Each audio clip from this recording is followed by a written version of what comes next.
Meenakshi YouTube channel చూస్తున్న వారందరికీ ధన్యవాదములు. నమస్తే. చాలా వీడియోలు చేసి పెడుతూ ఉన్నాను. మరి నచ్చినట్లయితే లైక్ చేయండి, షేర్ చేయండి, సబ్స్క్రైబ్ చేయండి. ముందుగా 2025 నూతన సంవత్సర శుభాకాంక్షలు. అట్లాగే ఆ భగవంతుని ఆశీస్సులు మనందరి మీద ఉండాలని కోరుకుంటూ మరి వీడియోలోకి అట్లాగే ప్రతి ఒక్కరూ తమ జీవితంలో మంచి శుభాలు, జీవితం యొక్క ఎదుగుదలకి ఏమేమి కావాలని ఆశిస్తూ ఉన్నారో వారందరికీ ఆ భగవంతుడు ప్రసాదించాలని కోరుకుంటూ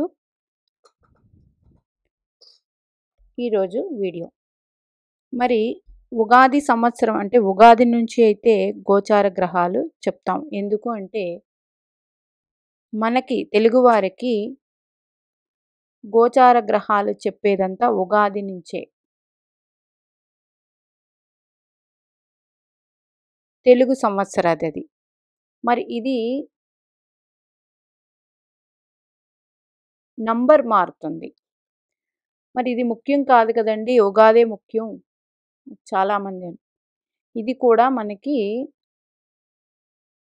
గోచార గ్రహాలకి ముఖ్యం కానప్పటికీ మనకి అంకె మారినప్పుడు మరి మనం ఆ అంకెని ఆ రోజు నుంచి రాయడం మొదలు పెడతాం. ప్రతి మనం ఈరోజు చేసే పనులకైతేనేమి, తిది అంటే డేటు, నెల, సంవత్సరం ఎలా వేస్తాము అట్లాగే బ్యాంకుల్లో అన్నిట్లో. అందుకని అంకె కూడా చాలా ముఖ్యమే. కానీ ఇప్పుడు ప్రస్తుతానికి గురుగ్రహం వృషభ రాశి సంచారం వక్రించి ఉన్నారు. మరి వారం బుధవారంతో మనకి 2025 సంవత్సరం ప్రారంభమవుతుంది. ఈ బుధుని మీద గురు దృష్టి ఉంది. పరస్పర దృష్టి, శుభగ్రహాలు పరస్పర దృష్టి కలిగి ఉన్నారు.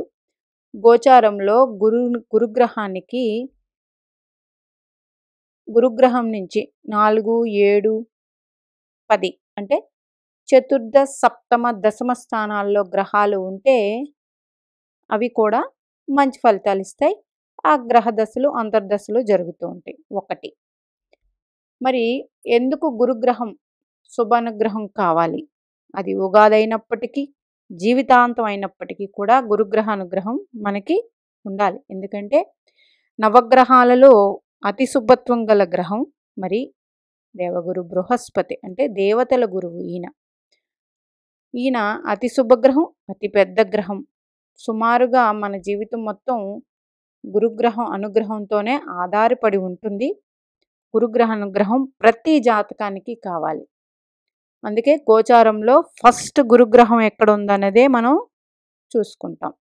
మరి ప్రజెంట్ గురుగ్రహం వృషభ రాశిలో ఉన్నారు. ఇది కాలపురుష కుండలి చక్రానికి 2వ రాశి. మరి 2 అంటే గురువుని యొక్క కారక ప్లేస్లో గురుగ్రహం ఉన్నారు ప్రజెంట్. నెక్స్ట్ 2025 మే నెలలో గురుగ్రహం మారుతున్నారు. ఎక్కడికి? మిథున రాశిలో. ఇది కాలపురుష కుండల చక్రంలో 3వ రాశి. మిథునంలోకి మార్పు మే నెలలో 2025. ప్రజెంటు మే నెల అంటే ఏప్రిల్ వరకు తీసుకోండి. ప్రజెంటు అంటే మనకి ఉగాది రోజు కూడా గురుగ్రహం వృషభంలోనే ఉంటారు.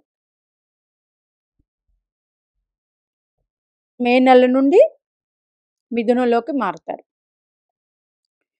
మరి గురుగ్రహం ఎట్లాంటి శుభ ఫలితాలు అందిస్తూ ఉన్నారు ఏంటి? చాలామంది నన్ను అడిగే ప్రశ్న, మా అమ్మాయికి వివాహం అవటం లేదు, వివాహం కావాలి, గురువు వక్రించి ఉన్నారు కదా ఇప్పుడు, దానికి ఏమైనా ఇబ్బందా?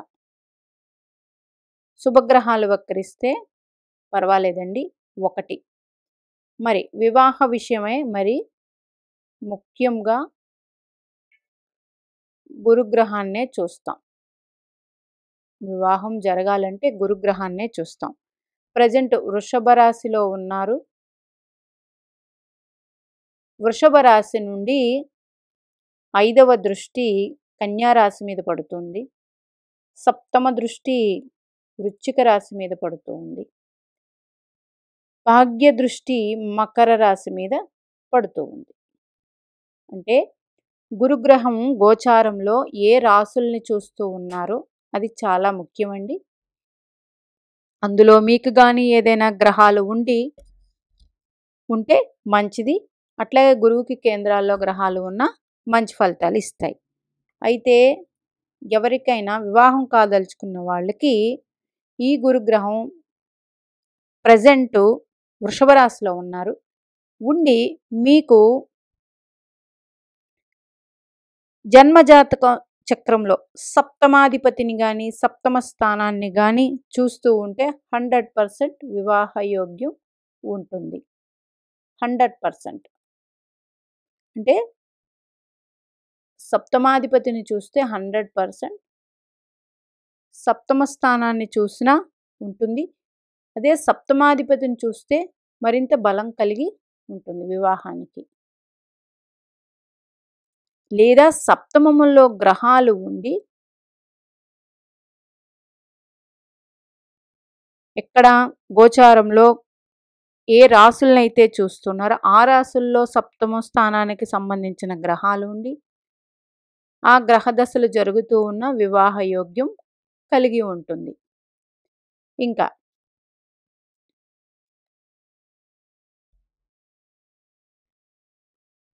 అట్లాగే వ్యక్తిగత జాతకంలో గురుగ్రహం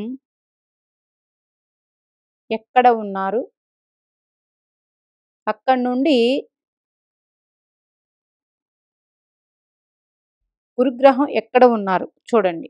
అక్కడి నుండి గురుగ్రహం మీదకి గురుగ్రహం వస్తే, అంటే మీకు ఇప్పుడు వృషభ రాశిలో గురువు ఉన్న వాళ్ళకి గురుగ్రహం మీదే ఉన్నారు అంటే జీవితంలో కొత్త మార్పులు ఉంటాయి. అది ఆ వృషభ రాశి ఎన్నవ భావం అయ్యింది చూడండి. దాన్ని బట్టి మంచి ఫలితాలు ఉంటాయి. ఏదైనా గురు దృష్టి, గురునితో కలిసినవి ఏవైనా గ్రహాలు శుభత్వాన్నే ఇస్తాయి. ప్రజెంటు గురుగ్రహం వృషభ రాశి నుంచి కన్యా రాశిని, సప్తమ దృష్టి వృశ్చిక రాశిని, భాగ్య దృష్టి మకర రాశిని చూస్తున్నాయి.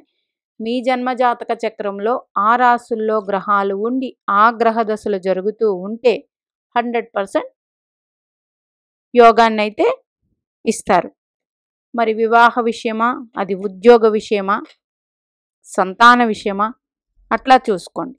అట్లాగే ఆ భావాలు ఈ రాశుల్లో చూస్తున్నారు కదా, మీ జన్మ లగ్నానికి అవి ఏ భావాలు అయ్యాయి ఆ భావాలు కూడా ఆ భావాలకు సంబంధించిన వృద్ధి ఉంటుంది.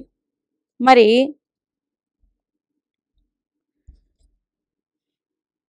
జన్మజాతక చక్రంలో మీకు గురువు ఎక్కడ ఉంటారో ఆ గురువు నుంచి 5 కానీ 9లో కానీ గురుగ్రహం గోచారం చేస్తూ ఉంటే మంచి ఫలితాలు ఉంటాయి. అట్లాగే గోచారం చేస్తున్నప్పుడు ఏ గ్రహాల మీదకి గురుగ్రహం సంచారం వచ్చింది ఆ గ్రహ దశలు జరగాలి. మీకు జరుగుతూ ఉంటే యోగాన్ని ఇస్తాయి. ఆ గ్రహాలు ఇబ్బంది పెడుతూ ఉంటే ఈ గురుగ్రహం వల్ల మీకు 100% మంచి జరుగుతుంది. అందుచేత ఇది ప్రతి ఒక్కరూ ఈ మధ్య కాలంలో నాకు అడిగే ప్రశ్న, ఎక్కువ వివాహం కోసం అడుగుతూ ఉన్నారండి. గురుగ్రహం శుభరాశిలో ఉన్నారు కదా, వృషభ రాశిలో, మరి మంచి జరగాలి కదా, మాకు వివాహం ఎందుకు అవ్వట్లేదు? ఇట్లాంటి ప్రశ్నలు ఎక్కువ వస్తున్నాయి. ఈ 2025 బుధవారంతో ప్రారంభమైంది. బుధుడు ప్రస్తుతం జ్యేష్ఠ నక్షత్రంలో ఉన్నారు, గురుగ్రహం రోహిణి నక్షత్రంలో ఉన్నారు. పక్కన పెడితే గురు బుధులు పరస్పర వీక్షణ కలిగి గోచారంలో ఉన్నారు. మరి ఈ 2025 సంవత్సరం మంచి యోగవంతమైన కాలం. రెండవది గురుగ్రహం ఇప్పుడు ఈ గోచారంలో ఏ ఏ రాస్తులను చూస్తున్నారో ఇక్కడ యారో మార్క్ వేసి పెట్టి ఉన్నాను. ఆ రాసులు మీ జన్మజాతక చక్రంలో ఆ రాసుల్లో గ్రహాలు ఉండి ఆ గ్రహ దశలు జరుగుతుంటే వెరీ గుడ్. అట్లాగే గురుగ్రహం